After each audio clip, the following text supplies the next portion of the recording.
हम जय महाकाल। उम्मीद है आप सभी भगवान की कृपा से खुश होंगे, स्वस्थ होंगे।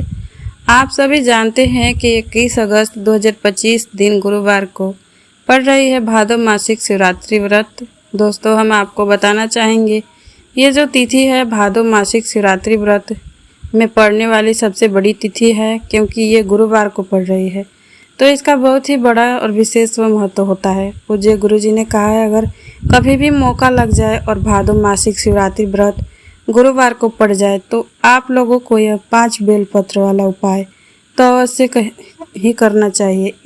इन 5 बेलपत्रों का सहयोग बहुत ही कम आता है। और दोस्तों, पूज्य गुरुजी ने अपने शिव पुराण की कथा में बताया है कि इस दिन आपको 5 बेलपत्र वाला उपाय अवश्य ही कर लेना चाहिए, क्योंकि ऐसा दिन पूरे साल में केवल एक ही बार आता है। और दोस्तों, आप सभी लोग जानते हैं कि भादो मासिक शिवरात्रि व्रत का अगर सबसे बड़ा कोई उपाय है तो 5 बेलपत्र का है। भादो मासिक शिवरात्रि व्रत को किया जाने वाला उपाय है। तो दोस्तों, इस गुरुवार को इस 5 बेलपत्र वाले उपाय को अवश्य करना चाहिए। बहुत सारे लोग होंगे जिन्होंने इस उपाय को ना किया हो, मतलब पूरा साल निकल गया और उन्होंने किसी भी दिन इस 5 बेलपत्र वाले उपाय को ना किया हो। पर दोस्तों, आपके पास एक आखिरी मौका बचा हुआ है, जो कि 21 अगस्त 2025 के दिन है। इस दिन आपको इस वाले उपाय को ज़रूर कर लेना है। भले ही आपने साल भर इस वाले उपाय को ना किया हो, पर आप अपने इस भादो मासिक शिवरात्रि व्रत के दिन अगर इस वाले उपाय को कर लिया तो आपको इस वाले उपाय को करने का वह फल मिलेगा जिसकी आपने कभी कल्पना भी नहीं करी होगी। इसलिए आप लोग इस वाले उपाय को एक बार ज़रूर कर लेना, ताकि आप लोगों के हाथ से यह मौका ना जा सके, आपको इस उपाय को करने का फल भी मिल सके। दोस्तों, ये उपाय पंडित जी ने अपने अभी की ही शिव पुराण की कथा में बताया है, जिस उपाय को आज हम आपको अच्छे से बताने वाले हैं। इस वीडियो को देखने के बाद आपको इस उपाय को समझने के लिए किसी और वीडियो को देखने की ज़रूरत नहीं पड़ेगी। तो दोस्तों, चलिए इस उपाय को जानते हैं। भादो मासिक शिवरात्रि व्रत के दिन यह इतना खास क्यों होता है, इतना महत्वपूर्ण क्यों होता है। देखा गया है कि कभी कभी बड़े बड़े पूजा पाठ और अनुष्ठान से जो मनोकामना पूर्ण नहीं होती, वह इस भादो मासिक शिवरात्रि व्रत के दिन एक छोटे से उपाय करने से ही पूर्ण हो जाती है। और बहुत सारे लोगों ने इस उपाय को किया भी है, उनको इस उपाय को करने का फल भी मिला है। अगर आप लोगों की भी इस उपाय को करने की इच्छा हो तो आप कर सकते हैं। गुरुवार भादो मासिक शिवरात्रि व्रत के दिन करना चाहे तो कर सकते हैं। तो आप इस उपाय को पहले समझ लेना और सुन लेना, इसके बाद इस उपाय को करना। इस उपाय को करने का फल आपको ज़रूर मिलेगा। और इस उपाय को कर लेने से आपके घर में चाहे किसी भी प्रकार की दुख और समस्या क्यों न चल रही हो, आपको उसका कारण भी नहीं पता है कि समस्या किस कारण से चल रही है। उसका कुछ भी कारण हो सकता है, जैसे पितृदोष हो सकता है, किसी भी तरह का मंगल दोष भी हो सकता है। यह सारे सवालों के जवाब आपको इस वीडियो में मिल जाएगा। और जो यह वीडियो देखेगा उसको 5 बेलपत्र वाला उपाय ज़रूर करना चाहिए, क्योंकि इस दिन बेलपत्र का विशेष महत्व होता है। और जब बात आ जाए 5 बेलपत्र वाले उपाय की, तो यह सोने पर सुहागा वाली बात हो जाती है और यह एक बहुत ही बड़ा उपाय हो जाता है इस गुरुवार भादो मासिक शिवरात्रि व्रत का। तो अब दोस्तों, इस 5 बेलपत्र वाले उपाय को आखिर करना किसको है, सबसे पहले हम लोग यह बात जान लेते हैं। तो देखो, घर की जब बड़ी माताएं बहन हो, उन माताओं बहनों में से कोई भी एक माता बहन इस वाले उपाय को कर सकती है। दोस्तों, अगर आप चाहे तो अपने घर के सभी सदस्यों को भी इस उपाय को करवा सकते हैं। अगर किसी व्यक्ति की खुद की कोई मनोकामना है, कोई दुख या परेशानी है जो कि वह अपने लिए भी करना चाहता है इस वाले उपाय को, तो वह खुद अपने लिए भी कर सकता है। अगर कोई घर में ऐसा है जो कि अपने पूरे परिवार के सुख शांति के लिए करना चाहता है, तो वो भी कर सकता है। इसमें कोई दिक्कत वाली बात नहीं है। कहने का मतलब यह है कि इस उपाय को हर एक सदस्य भी कर सकता है और पूरे परिवार के सदस्य के लिए भी बड़ी माता बहन में से कोई माता बहन भी कर सकती हैं।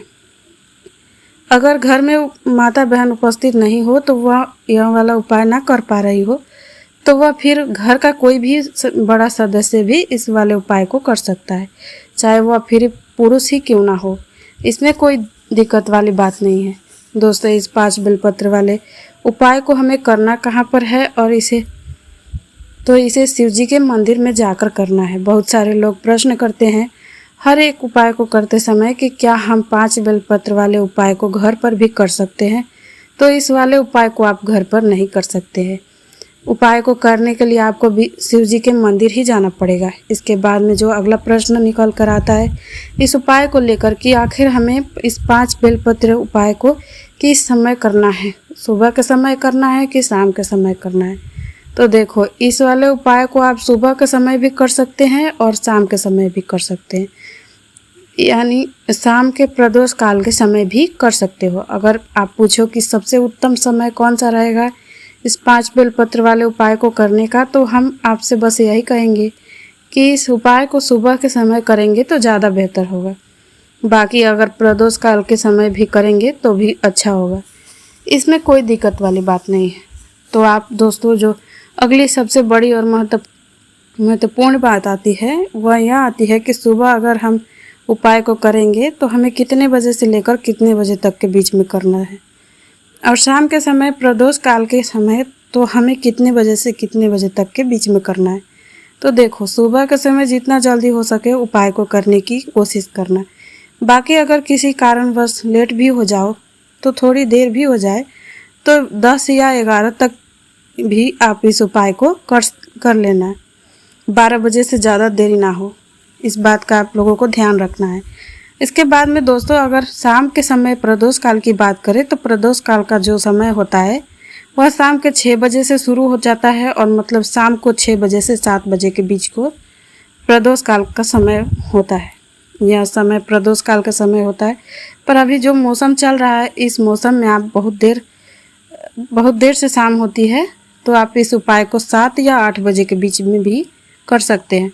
मतलब शाम को 6 बजे से लेकर 8 बजे के बीच कभी भी इस उपाय को कर सकते हैं, इसमें कोई दिक्कत वाली बात नहीं है। अब दोस्तों, यहाँ पर इस उपाय को लेकर और सबसे बड़ी बात निकल कर आती है कि इस 5 बेलपत्र को हमें लेना कहाँ से है, और हमें इस उपाय को करने के साथ में क्या और भी सामग्री होती है जो शिव जी के मंदिर ले जानी होती है। तो देखो, यहाँ पर हम आपको बता दें, सबसे पहले आप लोग यह जान ले कि 5 बेलपत्र का उपाय है। सिर्फ और सिर्फ आप उपाय की सामग्री लेकर कभी भी शिव जी के मंदिर मत जाना, क्योंकि हमें भगवान के सामने यह नहीं दिखाना है कि अगर हम शिव जी के मंदिर आए हैं तो अपने फ़ायदे के लिए आए हैं। तो इसलिए जो भी पूजन सामग्री है, उपाय की सामग्री है, 5 बेलपत्र के साथ में आपको पूजन सामग्री भी लेकर ज़रूर जाना है। देखो, अगर सुबह के समय उपाय कर रहे हो तो सीधी सी बात है 1 लोटा जल आप लेकर ही जाओगे। वहीं 1 लोटा जल अगर मिट्टी का हो तो बहुत अच्छा रहेगा। आपके पास इस दिन आखिरी मौका रहेगा मिट्टी का जल शिवलिंग पर चढ़ाने का और उपाय को करने का। आपको इस दिन बहुत बड़ा फल मिलेगा, इसलिए इस दिन हो सके तो मिट्टी का जल ही शिवलिंग पर चढ़ाएं। कम से कम 1 लोटा जल तो लेकर ही जाना है। अगर मिट्टी का जल नहीं है तो घर का जल भी आप इस्तेमाल कर सकते हैं। इसके अलावा जो भी पूजन सामग्री है, देखो 5 बेलपत्र वाला उपाय ये तो आपके अलग से रहेंगे और पूजन जो सामग्री है वो अलग रहेगी। आप जो भी चीज़ लेकर जाना चाहते हो लेकर जा सकते हो, उसमें कोई दिक्कत वाली बात नहीं है। वहीं अगर हम शाम के समय की बात करें तो शाम के समय शिव जी पर जल नहीं चढ़ता, इसलिए शाम के समय आप लोगों को एक दीपक तैयार करके ले जाना है, जो कि गोल बत्ती का होना चाहिए। आटे और लंबी बाती का भी हो तो अच्छा है। इस बात का आप लोगों को ध्यान रखना है, और इस दीपक को आपके घर से जलाकर नहीं ले जाना है, भगवान शिव के मंदिर में जाकर ही जलाना है। इस बात का भी आप लोगों को ध्यान रखना है। अब दोस्तों, यहाँ पर हमें इस बात को समझना है कि ये 5 बेलपत्र उपाय के लिए हमें लेना कहाँ से है। क्या हमें बाहर के पेड़ से लेना है या घर के गमले के पेड़ से लेना है, कहाँ से लेना है और कौन सा बेलपत्र लेना है। तो देखो, इन सभी सवालों के जवाब आप लोगों को दिए देते हैं। यह जो उपाय है, इस उपाय में आप लोगों को यह नहीं देखना कि कौन सा बेलपत्र है और कौन सा बेलपत्र नहीं है। बस जो भी बेलपत्र मिल जाए वह अच्छा और टूटे फूटे नहीं होने चाहिए। यह बात आपको ध्यान रखना है। बाकी आपकी बेलपत्र किसी भी किस्म की हो, उसमें कोई दिक्कत वाली बात नहीं है। तो सीधी सी बात है, आपके घर की या बाहर वाले बेलपत्र उपलब्ध हो तो वहीं से अच्छे साबुत पत्ते निकाल कर रख लेना है, क्योंकि हम 5 बेलपत्र उपाय के लिए इसी में से पत्ते को लेने वाले हैं। तो हमें सामग्री जिन पर निकाल लेने पड़ेंगे, इस बात का आप लोगों को ध्यान रखना है दोस्तों। अपने उसमें से अच्छे साबुत बेलपत्र निकाल कर लेना है, जिसमें कोई दाग ना हो, अच्छे हरे भरे साफ पत्ते ही चुनना है। इन्हें एक पीतल की छोटी कटोरी या थाली में रख लेना है, ताकि यह सुरक्षित रहे और आपका उपाय भी पूरा अच्छे से हो जाए। जैसे ही आपके उपाय की जो सामग्री है 5 बेलपत्र तैयार हो जाए, इसके बाद में आपको अपनी जो पूजन सामग्री है, सुबह के समय कर रहे हो तो 1 लोटा जल या पूजन सामग्री को लेकर चाहते हो तो उसकी भी तैयारी कर लेना।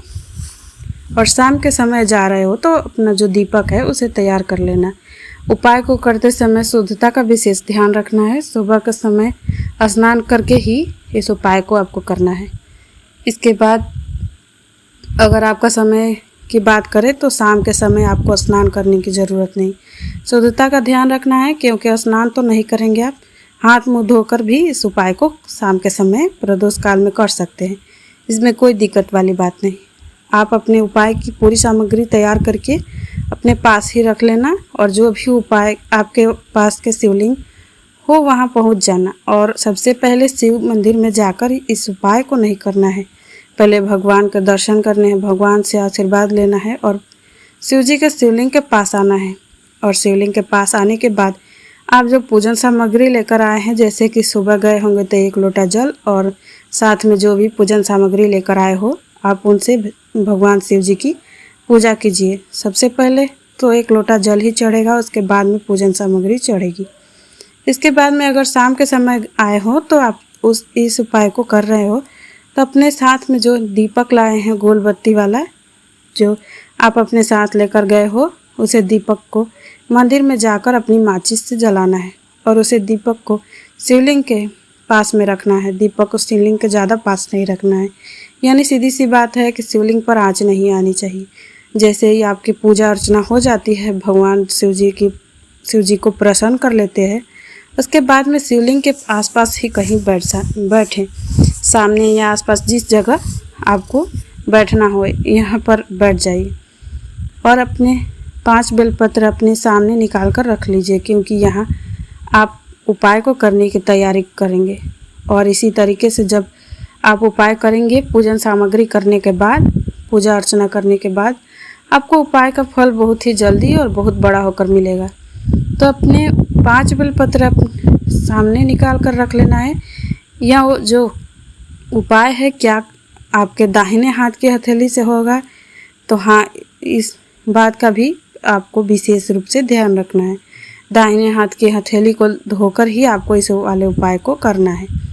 आपके सामने जो भी 5 बेलपत्र की कटोरी, उसको सामने रखें और 5 बेलपत्र निकाल कर उसके बाद में अब आपको करना क्या है कि शिवलिंग के आपके सामने हैं, तो उस अपने 5 बेलपत्र एक एक करके आपको शिव जी के ऊपर चढ़ा देना है और कहीं पर भी नहीं चढ़ाना है, शिवलिंग के ऊपर ही चढ़ाना है। आपको अपने दाहिने हाथ की हथेली से शिवलिंग के ऊपर चढ़ाना है, भले ही वो अपने आप जलाधारी पर गिर जाए या कहीं पर भी गिर जाए, आप चढ़ाओगे शिवलिंग के ऊपर ही। तो आपको करना क्या है, 5 बेलपत्र में से एक पहला बेलपत्र उठाना है और मंत्र श्री शिवाय नमस्तुभ्यम बोलना है, शिवलिंग पर चढ़ा देना है। इसी तरह से दूसरा पत्ता भी इसी तरह से चढ़ाना है और फिर तीसरा पत्ता उठाना है यह और मंत्र श्री शिवाय नमस्तुभ्यम बोलने के साथ ही चढ़ा देना है। इस प्रकार चौथा पत्ता और 5वां पत्ता भी उसी तरह बोलते हुए श्री शिवाय नमस्तुभ्यम बोलते हुए चढ़ा देना है। इस प्रकार से आपके पूरे 5 बेलपत्र को श्री शिवाय नमस्तुभ्यम बोलने के साथ ही एक एक करके शिव जी के ऊपर चढ़ा देना है और भगवान शिव से प्रार्थना करनी है। लेकिन ध्यान दें, प्रार्थना आपको आखिर में ही करना है, पर हर एक 5 बेलपत्र चढ़ाते समय श्री शिवाय नमस्तुभ्यम जरूर बोलना है। इसके बाद ही में यह 5 बेलपत्र आपको शिवलिंग के ऊपर चढ़ाने आखिर पत्ता शिवलिंग के ऊपर चढ़ जाते हैं। तो इसके बाद में जब आपको क्या करना है, भगवान से अपनी मनोकामना बोलना है। मनोकामना भी कब बोलना है, जब आपका 5वां बेलपत्र को शिवलिंग पर ऊपर चढ़ा देना है और भगवान से फिर अपनी मनोकामना बोल देना है। जिस मनोकामना के लिए आप लोग यह उपाय कर रहे हो, जिस दुख परेशानी के लिए आप लोग ये वाला उपाय कर रहे हो, इसके बाद में जैसे ही आप अपना ये वाला मनोकामना बोल दो, आपका यह वाला उपाय पूरा हो जाता है। पर दोस्तों, उपाय को करने के बाद भगवान के सामने आपको 2 मिनट मंत्र जाप करना है। मंत्र जाप करने के बाद भगवान से एक और बार प्रार्थना करना है अपनी मनोकामना के लिए, या अपनी जो भी दुख परेशानी हो। उसके बाद में आपको भगवान को देखकर, भगवान से प्रार्थना करके, उनसे आशीर्वाद लेकर वहाँ से उठ सकते हो और अपने घर जा सकते हो। बस दोस्तों, यहाँ से यह वाला उपाय पूरा हो जाता है। इस तरीके से जो भी व्यक्ति छोटी छोटी चीज़ों का ध्यान रखते हुए इस 5 बेलपत्र वाले उपाय को निश्चित ही करना चाहता है, इससे आपकी मनोकामना जरूर पूर्ण होगी और जो भी दुख परेशानी हो जल्द ही दूर हो जाएगा। और दोस्तों, हमारी यह वीडियो आपको पसंद आई है तो हमारे इस वीडियो को लाइक और चैनल को सब्सक्राइब जरूर करें। हर हर महादेव, ओम नमः शिवाय।